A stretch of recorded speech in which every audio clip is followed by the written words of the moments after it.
Well, welcome Limitless Festival Online to Campfire Stories. I'm here with my friend Lily. I've known Lily for a few years. I'm really excited to hear about her journey, her story in faith, but also what God has been saying and doing in Lily's life recently, and really excited by that. Lily, got loads of people watching online.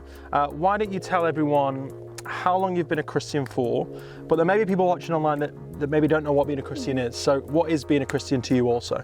Well, I grew up in a Christian household, and so I gave my life to Christ when I was 5 with my mum, but I think it took me a while to really understand what being Christian embodies, and that took a while because to me being a Christian is a personal relationship with God, and having that unconditional love and acceptance from Him. And I think being a Christian isn't necessarily religion as people would usually expect, because God forgives and God loves, and you also grow with Him at the same time. And I don't think there's like a set thing you should and shouldn't do to be accepted by God. He'll love you no matter what. Even if you completely like resent everything to do with Christ, He will always pursue and want to be close to you. And for me, that's what it means to be Christian. So cool. And Lily, since you made that decision at 5 years old, what has God been doing in your life? What has He done?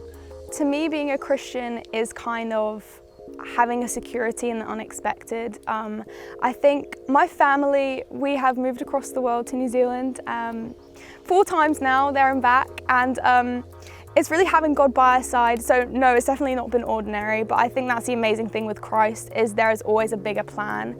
And it's one of the most valuable things I've learned while being a Christian, is it gives you perspective over things. You see that there is life after this, and everything's temporary and it's for a bigger cause. So I think that's definitely helped me and my family.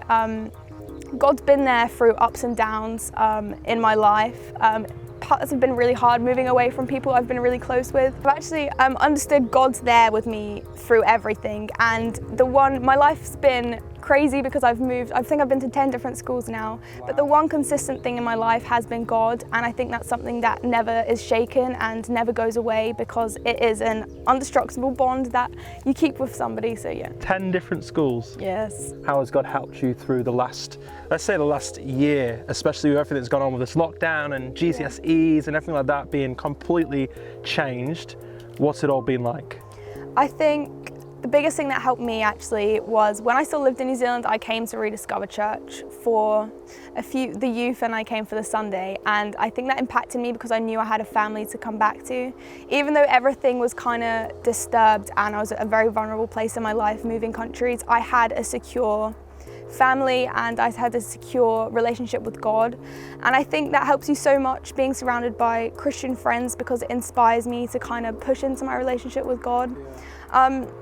It's helped me because I've seen so many different ways of life and so many different ways people live with God and in schools and stuff like that.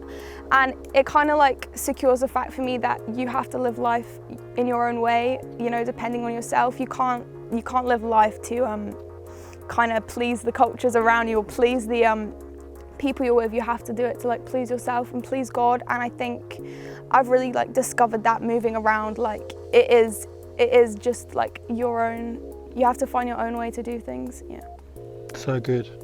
And what do you think his plan is? What's his mission? What's his heart for young people right now, here in this nation, but further than that as well, across this world? What do you think God's wanting to do through the lives of young people? I think God's main goal is to just spread love, but also an excitement for life. I think there's one thing like loving things in life, but it's a different thing actually loving the life you've been given. And I think for me as well, because I've moved around so much and I've experienced so many different aspects of different lives and different ways to live it, you have to just appreciate where you're at the moment and just be content with like where you are. So to love life and to be a young person loving everything to do with life, it helps and inspires you so much in every different aspect. I just think the main goal for me especially is to just spread that love and that contentment and just that appreciation for things that you have now, but also things that you will have in the future and things you've had in the past. Because I think once you appreciate the things you do have, it helps like amplify every other aspect of your life in such a positive and amazing way. We're obviously not here forever, and just to enjoy and appreciate the moments you do have, it elates every little aspect of everything you do, yeah. Lilly, thank you for being here with us. Thank you for sharing your story and your heart and your journey. This has been Campfire Stories. We're so thankful you're here.